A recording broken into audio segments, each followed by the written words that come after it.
Today is Tuesday the 11th of October 2011 and Carolyn is going to take a message from Mary Magdalene in relation to the October full moon.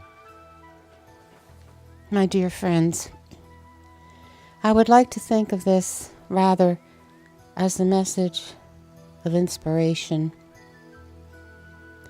And what I mean by that is this.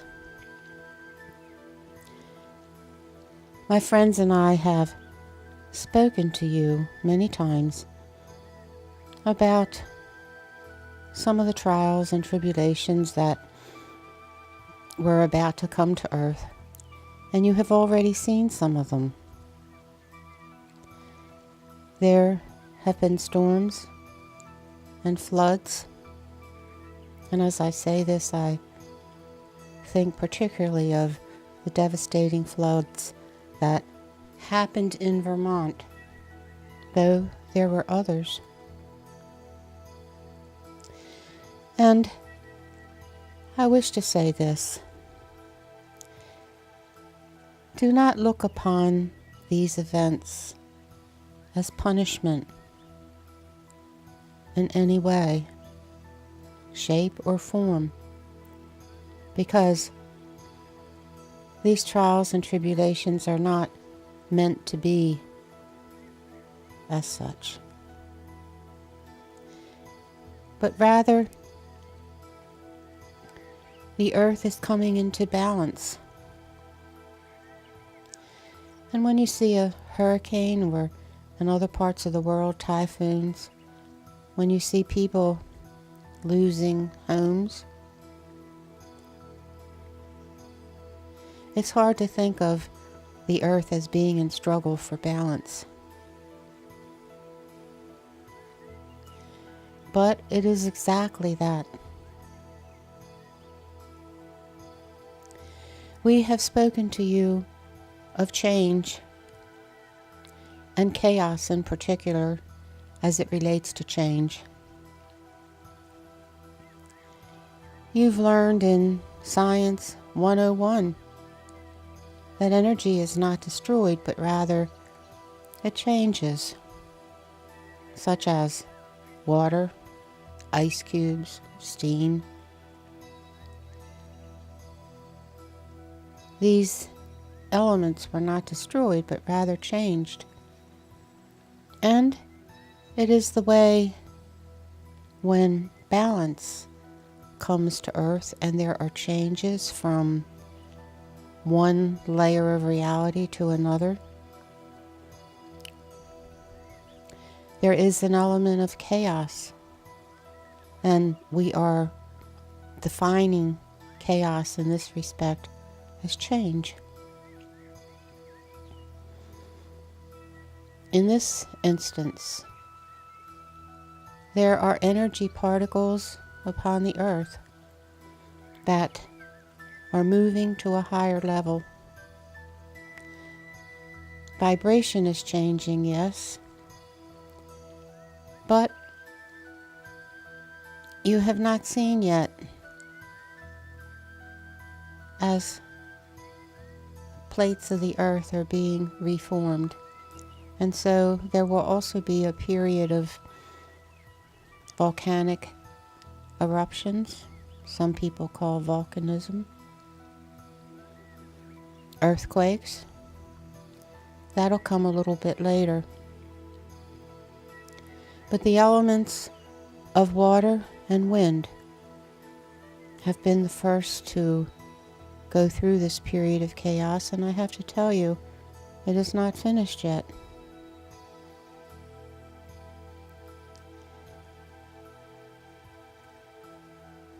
We look upon this as something very normal, natural, because the status quo is not being allowed to stay unchanged. Earth and her inhabitants will be moving up to the next higher level, and much has to occur before this happens. in preparing for these changes, there will be much that will seem as if it is being destroyed. But there is really no destruction here, but rather change. For too long there have been so many abuses in the financial systems the way they are. And this cannot be allowed to be tolerated any longer. So many have suffered at the hands of a few. And so there are individuals on earth who are attempting to corner the entire financial market and bend it to their desires and not thinking in terms of the good of humanity. There are also people living in countries that have abused what they should expect as their own level of living. And I'm thinking in particularly of countries where people have demanded much from their governments, and the governments have tried to comply, but in that effort to comply, they have also been very wasteful of their own resources. And I don't need to go into that to discuss the different countries, but you are well aware of the challenges in the financial markets with the different countries, and so there will be a great change here. This is not meant to be a lesson on finances and the economy, but rather statements so that you understand as you face these challenges that these changes that are coming about are really a lesson in balance. There is so much that is out of balance upon this planet, and the scales have weighed very heavily on actions that have not been supportive of the planet or of humanity. There are only a few tools that Mother Earth has: wind, water, fire. And when the earth moves, there are changes in the structures below the surface of the earth that are moving towards perfection. And it might not seem that way to you when you see destruction. You hear the cries of people mourning their losses. And so it is almost like the birth of a child. There is much pain and suffering, but in the end, new life is brought forth. And that is what is happening in the earth right now. It's hard to see that at times, that there is new life coming. But I wanted to remind all of you that there is new life, a more balanced life. And in the balancing of this life, humans will even have a different outlook upon what they feel that they need and what they feel that they want. Accumulation for the sake of accumulating is not a good thing. People should only take what they need, with the idea that they will leave for others. resources that others need too. And what is at the basis of this is a new sense of oneness that will come forth, where you look at your brothers and sisters and truly feel that you are related to them in some fashion, that there is a thread of relationship among all peoples and among the earth itself, all of those life forms, the animals, the raw materials that the earth holds in trust for you. And so this sense of renewal must be carried forth. It's fine for trees to be cut down, but they must be replaced somewhere. You see, just this one item, the cutting down of trees and the clearing of land, if this is not in balance, the planet itself becomes even more imbalanced. Great tracts of land have been cleared in the Amazon forest, on other continents, burning and slashing of undergrowth, which seems to people to be undesirable, yet they are the lungs of the planet. And in this clearing, animals have lost their habitat. And the time is coming when humans will change their sense of belonging to a community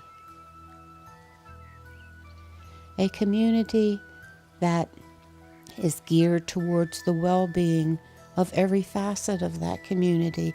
And that means the human beings who walk upon the earth and the animals that need a place there also. It means that all the different plant expressions that were placed there for medicinal reasons, these are being lost in the Amazon forest that are being cleared. There are great tracts of land that are being cleared, and there are animals that need that growth to wander and prosper. And so the objective of all of this is that balance and harmony must be brought forth for the greater good of all. And for this to happen, there must be many attitudes that need to change. Attitudes of human beings that encompass love and harmony for all. All was brought forth on this planet for the use of all. And that means minerals and grasses and trees and animals and human beings. None of these facets are less worthy of another. There is worth among all, and they were all placed there for a purpose, and they need to be treasured and understood for what they are. And so my message is this, my friends. When you read of things that are occurring now, whether it is in the financial area or whether it is what seems like the earth is up in arms, so to speak,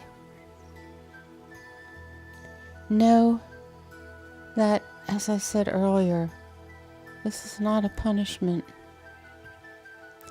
The earth is not being punished, and human beings are not being punished.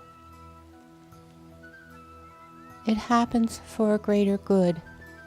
This greater good of oneness, where all will appreciate everything that is here and treasure it.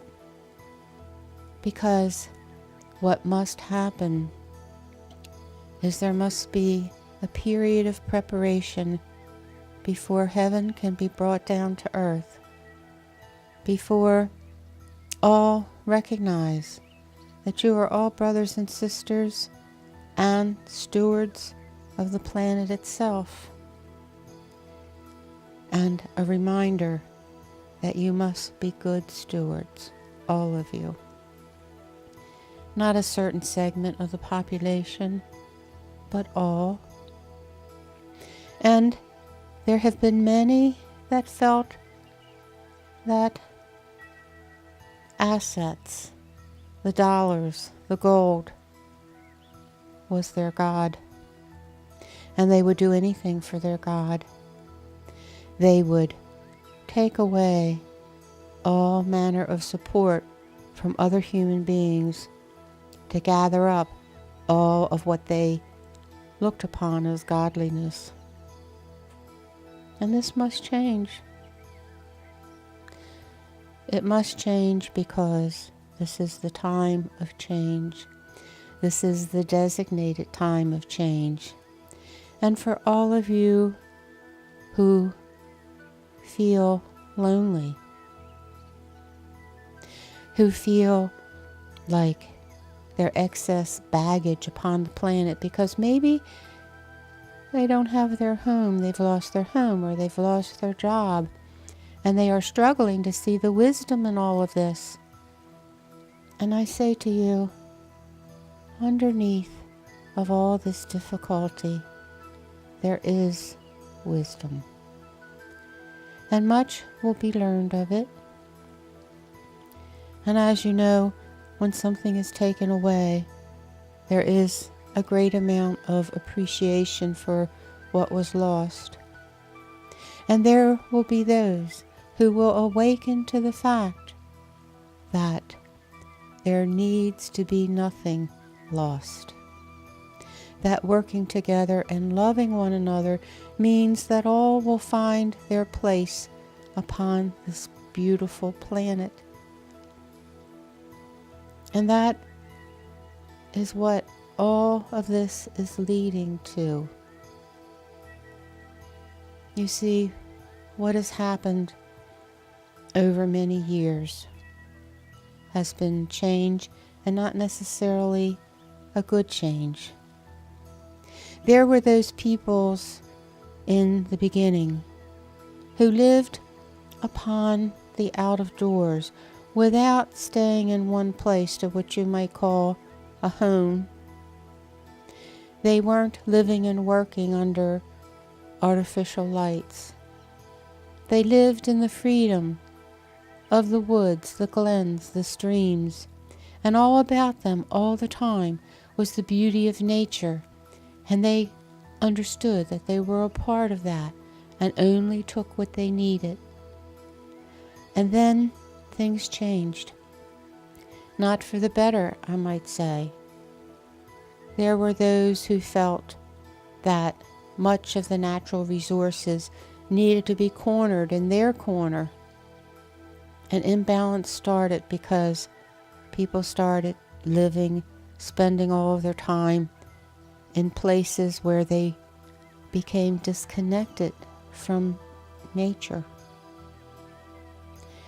Nature is that elevating